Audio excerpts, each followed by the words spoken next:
नमस्कार दोस्तों, मेरा नाम है रितेश और मेरे चैनल पे आपका स्वागत है। दोस्तों, आज बात करेंगे एक सीरीज के बारे में। नाम है दया। आई है डिज्नी प्लस हॉटस्टार पे। ये एक तेलुगु सीरीज है, लेकिन आप हिंदी, कन्नड़, मलयालम, बांग्ला, मराठी कई भाषाओं में आप इसको देख सकते हैं। इसके डायरेक्टर हैं पवन सादिनेनी। दोस्तों, रिव्यू की शुरुआत करने से पहले एक रिक्वेस्ट आपसे कि यदि आपने अब तक मेरे चैनल को सब्सक्राइब नहीं किया है तो जरूर ही कर लीजिएगा, क्योंकि वेब सीरीज और मूवीज के रिव्यू के साथ साथ आपको यहाँ मिलती है ओटीटी की दुनिया की हर जानकारी। तो शुरुआत करते हैं स्टोरी लाइन से।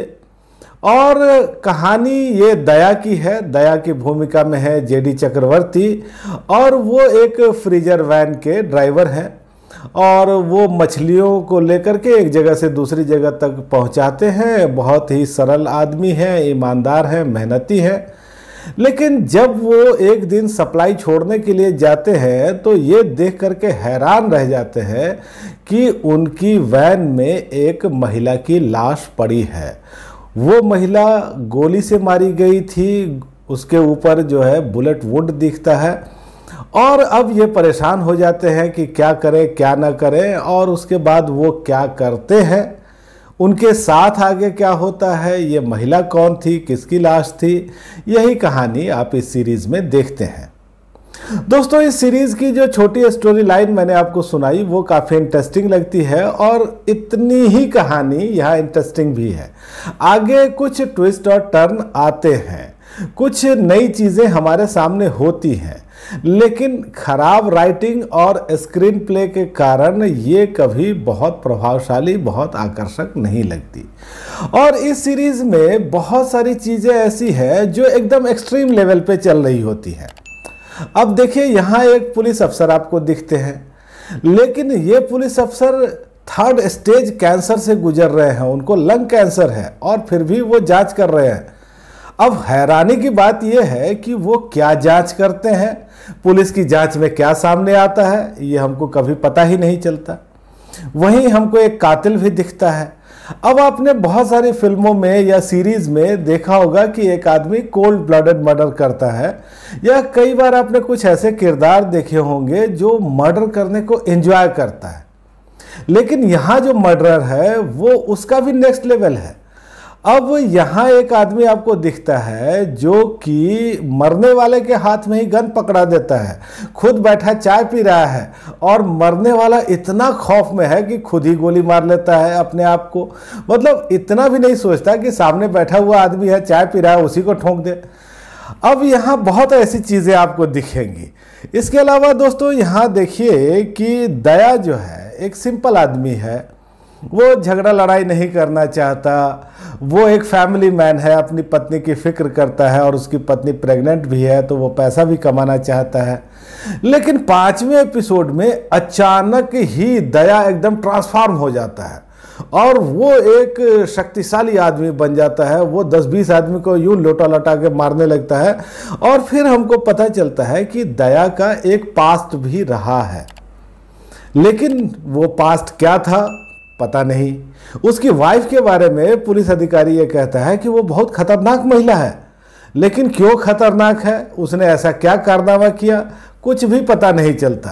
तो दोस्तों, ये जो कहानी है ये आपको अधूरेपन का भी एहसास कराती है। जिस तरह की इसकी एंडिंग है उसमें ये गुंजाइश तो जरूर ही रखी गई है कि सीजन 2 ये बना सके।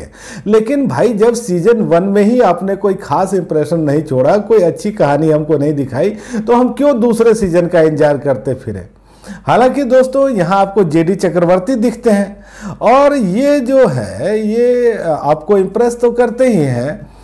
और दोस्तों, यहाँ जेडी चक्रवर्ती का एक सत्या से कनेक्शन भी है। अब क्या कनेक्शन है ये तो आप जब देखेंगे इस सीरीज को तो आपको पता चलेगा। और दोस्तों देखिए, इसकी राइटिंग में इतनी गलतियां हैं कि मतलब कई बार सिर दर्द हो जाता है। अब एक बात देखिए कि कहा जाता है कि एक डिस्ट्रिक्ट के एमएलए हैं। अब भाई, एमएलए डिस्ट्रिक्ट के नहीं होते हैं, वो विधानसभा क्षेत्र के होते हैं। एक डिस्ट्रिक्ट में कई विधानसभा क्षेत्र भी हो सकते हैं। दूसरा ये कहा जा रहा है कि वो सभी को कंट्रोल करता है जो एमएलए है, लेकिन फिर कहता है कि वो एमएलए जो है वो एमपी का चेला है। तो भाई जब वो चेलाई है तो कंट्रोल किसको कर रहा है। और सबसे हैरानी की बात, एक एमएलए के लिए ये कहा जा रहा है कि वो सेंटर में पोस्ट होल्ड करता है। भाई साहब, एमएलए जो है वो विधानसभा में जाकर के बैठता है और राज्य का मंत्री बनता है या राज्य में कोई पद लेता है, वो सेंटर में ऐसा कुछ बन नहीं जाता। तो इससे ये लग रहा है कि जिन लोगों ने ये कहानी लिखी है उन्होंने ये कोशिश तो की कि इस कहानी को एक बड़ा बनाए, एक ब्लास्टिंग बनाए, लेकिन इसके बनाने में उन्होंने ऐसी ऐसी मूर्खताएं की है जो देख करके बिल्कुल ही खराब लगता है। और दोस्तों, इस सीरीज की जो सबसे बड़ी खराबी है वो है इसका स्लो पेस, इसके खींचे हुए लंबे लंबे दृश्य। आप इस सीरीज को देखते हैं 30 सेकंड 40 सेकंड तक अगर आप एस्केप कर दें कई दृश्यों में तो वही चलता रहता है। मान लीजिए एक आदमी है, वो चलता हुआ आ रहा है और आपने एस्केप करना शुरू किया, 10 सेकंड 20 सेकंड 30 सेकंड 40 सेकंड के बाद भी वो चल ही रहा होगा शायद। तो ये जो सीरीज़ है इसको झेलना एक मुश्किल काम है। इसकी जो बेसिक स्टोरी है वो ज़रूर ही ठीक है। अगर इस सीरीज़ को अच्छे से लिखते, एक कसावट भरी सीरीज हमारे सामने पेश करते तो इंटरेस्टिंग हो सकती थी। अभी जिस तरह से पेश की गई है वो एक उबाऊ और सिरदर्द ही कही जा सकती है। हालांकि जेडी चक्रवर्ती को पर्दे पे देखना ज़रूर अच्छा लगा है और बहुत ही अच्छी उन्होंने अदाकारी भी की है। वो हमेशा इम्प्रेस करते हैं। आप देखिए, आप किसी भी रोल में उनको देख लीजिए तो वो अच्छे लगते जरूर हैं, यहाँ भी अच्छे लगे हैं। जो दूसरे आपको कलाकार दिखते हैं जैसे राम्या नंबेसन है या जोश रवि है, बबलू पृथ्वीराज, ये सब अपनी जगहों पर ठीक हैं। तकनीकी तौर पे ये सीरीज़ अच्छी है, बैकग्राउंड स्कोर इसका ज़रूर ही अच्छा है। तो अभी 8 एपिसोड आए हैं 30 मिनट के आसपास में। दो जगहों पर कुछ एब्यूजिव लैंग्वेज का इस्तेमाल किया गया है, एक जगह इंटीमेसी का दृश्य है, तो ये अकवर्ड हो सकता है फैमिली के साथ देखने के लिए। और ये सीरीज़ दोस्तों एक एवरेज ही सीरीज़ कही जाएगी। मेरी रेटिंग है 5 में से 2.5 की। तो दोस्तों आज इतनी ही बात। आपको ये रिव्यू कैसा लगा मुझे कमेंट करके बताइएगा, और आपने अगर ये सीरीज़ देखी है तो भी मुझे बताइएगा आपको कैसी लगी। धन्यवाद।